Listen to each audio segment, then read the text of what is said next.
வேலையில் ஒரு மிகப்பெரிய கான்ஃப்ளிக்ட் இருக்கும், ஒரு குழப்பமான சூழல் இருக்கும், பிரச்சனைகள் இருக்கும். இந்த மாதம் அதெல்லாம் அவங்க ஃபேஸ் பண்ணுற மாதிரி தான் இருக்கும். ரூமர்ஸ் எல்லாம் அவங்க வந்து கேட்குற மாதிரி இருக்கும், கிரிட்டிசிசம்லாம் பார்க்குற மாதிரி இருக்கும். At the end of the moment நான் இந்த மிஸ்டேக்லாம் பண்ணலை அப்படின்றத அவங்க நிரூபிச்சிடும். உறவுகள் சார்ந்த விஷயங்களில் ஒரு பிரச்சனை இருக்குது, அது எக்ஸாக மாறி இருக்கு அப்படின்ற போது இல்லை அது கரண்ட்டில் வந்து அகைன் கரண்ட் ரிலேஷன்ஷிப்பாக மாறதுக்கான விஷயங்கள்லாம் வந்து நடக்கும். ஸோ பழைய சந்தோஷங்கள், பழைய அழகான நினைவுகள், தருணங்கள் அதெல்லாம் இந்த ஆவணி மாதத்துல மீட்டெடுக்கக்கூடிய நிகழ்வுகள்லாம் நடக்க இருக்கு. ரெட்ரோ ஆன்மீகம் நேயர்களுக்கு வணக்கம். இந்த ஒரு இன்ட்ரெஸ்டிங்கான கான்வர்சேஷன்ல நம்ம கூட tarot card reader, spiritual healer Sara ma'am இருக்காங்க. மேம் வணக்கம். வணக்கம். நம்ம ஆவணி மாசம் வரப்போகுது. இந்த ஆவணி மாசத்துல நம்ம நேயர்களுக்காக 12 ராசிகளுக்கான பலனை நம்ம பார்க்கலான்றதுக்காக தான் வந்திருக்கோம். எப்படி இருக்க போகுது அண்ட் என்னென்ன விஷயங்கள்லாம் இந்த ஒரு கான்வர்சேஷன்ல நம்ம பார்க்க போறோம். எப்பயும் போல நம்ம வந்து ஸ்பெசிஃபிக்காக சில விஷயங்கள் பார்க்க போகிறோம். எப்பயும் போல ஜென்ரலானது அவங்களுடைய வேலை தொழில் சார்ந்த விஷயங்கள், அந்த ராசிக்கு அவங்களுடைய உறவுகள் சார்ந்த விஷயங்கள், பணம் பொருளாதாரம் சார்ந்த விஷயங்கள் அதை பார்ப்போம். ஸ்பெசிஃபிக்காக ஸ்டூடெண்ட்ஸ்க்கு, அந்த ராசியில் இருக்கக்கூடிய ஸ்டூடெண்ட்ஸ்க்கு, இப்போது ஸ்டூடெண்ட்ஸ் மட்டும் இல்லை, அவங்களோட பேரண்ட்ஸும் அது வந்து பார்க்கலாம். படிக்கிற பசங்களுக்கானது, என் வீட்டில் இருக்க பசங்க எப்படி இருக்கும் அப்படின்றது. அண்ட் முதியோர்களுக்கு 50+ மேலே ஏஜ் கேட்டகரியில் இருக்கவங்களுக்கு அவங்களுக்கு ஸ்பெசிஃபிக்கான ஒரு ப்ரெடிக்ஷன், அவங்க ஹெல்த் எல்லாம் எப்படி இருக்கும், ஜென்ரலாக ஸ்பெசிஃபிக்காக அவங்களுக்கு ஓவராலாக எப்படி இருக்கும் அப்படின்ற மாதிரி. அண்ட் அது மட்டும் இல்லாமல் ஜென்ரலாக இந்த ராசியில் இருக்கக்கூடியவங்க இந்த ஆவணி மாதம் இந்த கடவுளை வழிபட்டா நல்லா இருக்கும், அது எந்த கடவுள் அப்படின்றதையும் நம்ம வந்து ஓவராலாக பார்த்துடலாம். சரமம், தனுசு ராசிக்கு இந்த ஆவணி மாதம் எப்படி இருக்க போகுது? மிக முக்கியமாக அவங்க தொழில் வேலை எப்படி இருக்க போகுது?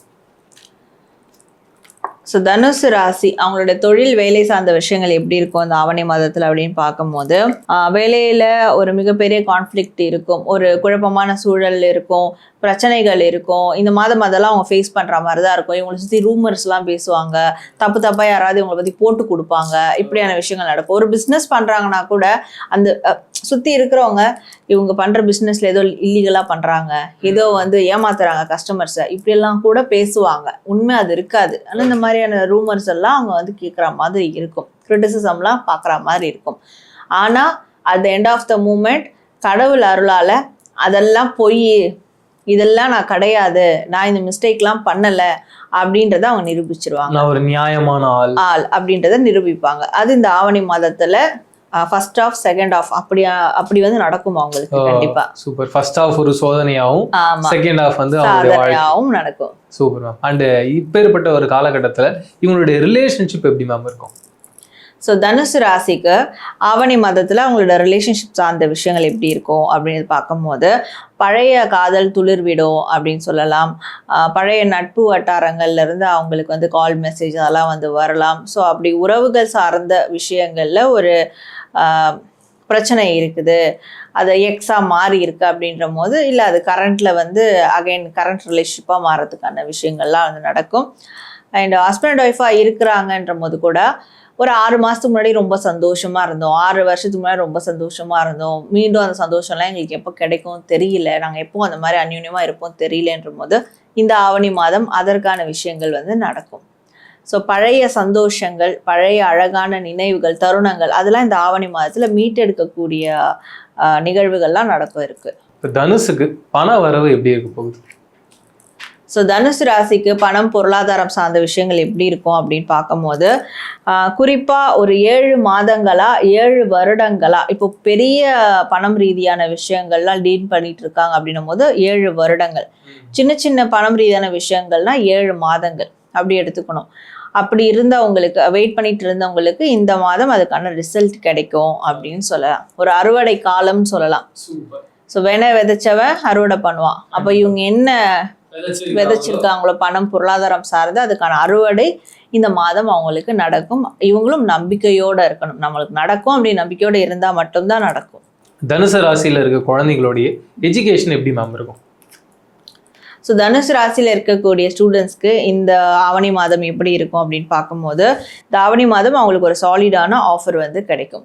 இப்போ ஸ்டூடெண்ட்ஸ் வந்து ரொம்ப நாளாக நான் ஒரு பெரிய யூனிவர்சிட்டிக்கு அப்ளை பண்ணேன், எனக்கு வரல, அதனால் வந்து நான் படிக்காமலே இருக்கிறேன், ஸோ வேறு எங்கேயும் நான் ஜாயின் பண்ணாமல் இருக்கிறேன் அப்படின்றவங்களுக்கும் சரி, ஓவர்சீஸ்க்கு ட்ரை பண்ணுறவங்களுக்கும் சரி, எனக்கு அங்கே எல்லாமே ஓகேவாயிடுச்சு, ஆனால் வந்து எங்களுக்கு ஃபினான்ஷியலி கொஞ்சம் ட்ரபிளாக இருக்குது அப்படின்றாலும் சரி, அவங்களுக்கெல்லாம் இந்த மாதம் ஒரு சாலிடான பிகினிங் இருக்குது.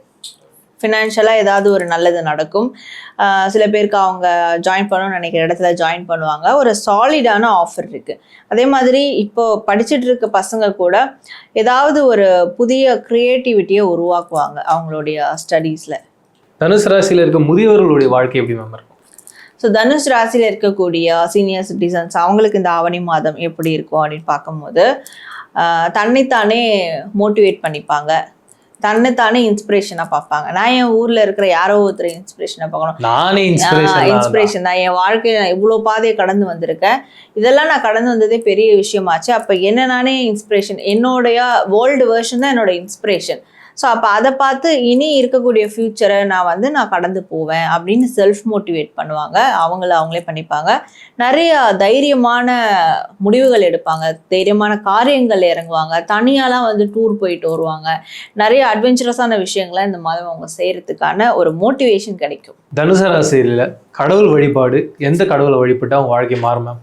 ஸோ தனுசு ராசி இவங்க எந்த கடவுளை வழிபடலாம் இந்த ஆவணி மாதம் அப்படின்னு பார்க்கும்போது, பரசுராமனை வழிபடணும். விஷ்ணு பகவானுடைய 10 அவதாரம், தசாவதாரத்தில் வரக்கூடிய பரசுராம அவதாரம், அந்த பரசுராமரை இவங்க வழிபடணும். இந்த பரசுராமரை இவங்க இந்த மாதம் வழிபடுறதுனால இவங்க மற்றவங்களுக்கு என்ன பாடம் புகட்டணும்னு நினைக்கிறாங்களோ அதை அவங்களால புகட்ட முடியும். ஒரு டீச்சிங் ஜாப்லலாம் இருக்கிறாங்கன்னா இன்னும் அவங்களோட டீச்சிங் எபிலிட்டி அலாதியாக இருக்கும். ஸோ இவங்களுடைய ஸ்கில்ஸை பெருசாக டெவலப் பண்ண முடியும். மார்ஷியல் ஆர்ட்ஸ்லாம் இருக்கிறாங்கன்னா அவங்க பெஸ்ட்டாக பெர்ஃபார்ம் பண்ண முடியும். அவங்களுடைய உடல் ரீதியான உழைப்பு எதுவாக இருந்தாலும் அவங்க அதை சரியாக செய்வாங்க. அதற்கான எனர்ஜி அவங்களுக்கு கிடைக்கும். ஆன்மாவுக்கும் சரி, அவங்களுடைய மனதுக்கும் சரி ஒரு மிகப்பெரிய ஸ்ட்ரென்த் கிடைக்கும். இந்த பரசுராமர் வழிபாடு இவங்க இந்த ஆவணி மாதம் செய்யணும். இந்த ராசிக்கான பலன்களை பார்த்தோம், ரொம்ப டீட்டெயிலாக பேசினீங்க. கண்டிப்பாக நேயர்களுக்கும் ஒரு நல்ல ஒரு கிளாரிட்டி கிடச்சிருக்கும்னு நினைக்கிறேன். அண்டு நீங்கள் எப்பயும் சொல்கிற மாதிரி இந்த கமெண்ட் செக்ஷனில் நன்றி பிரபஞ்சம் அப்படின்னு சொல்லும்போது அது ஒரு பாசிட்டிவிட்டியை க்ரியேட் பண்ணும். அப்படி நேயர்களும் கண்டிப்பாக நம்ம கமெண்ட்ஸ் கீழே பதிவு செய்வாங்கன்ற நான் நம்புகிறேன். வேறு ஒரு இன்ட்ரெஸ்டிங்கான வீடியோவில் சந்திக்கிறேன். நன்றி, வணக்கம். எத்தனையோ கோடி ஜென்மாவிலே புண்ணியம் செய்தால்தான் வாய் முருகான்னு சொல்ல வருமா. சிவன், பிரம்மா, மகாவிஷ்ணு, அம்மன், பெருமாள், விநாயகர் நிறைய சொல்கிறீங்கல்ல. ஆனால் இவங்க எல்லாருமே என்ன சொல்லுவோம்? இந்து கடவுள்னு சொல்லுவோம். ஆனால் ஒரே ஒரு கடவுளை மட்டும்தான் தமிழ் கடவுள்னு சொல்கிறோம். இதுலேயே தெரிஞ்சுக்கலாம் முருகருடைய சிறப்பு என்னன்னு. நான் என்னையா தப்பு பண்ணேன்? எனக்கு தெரியல உன்னை பற்றி, அதுக்காக எனக்கு இவ்வளோ பெரிய தண்டனை கொடுத்தியா நீ? ஓன்னு அழறேன். உலகளந்த பெருமாள்னு கேள்விப்பட்டிருக்கோம். யாரை சொல்லுவா? பெருமாளை சொல்லுவார்.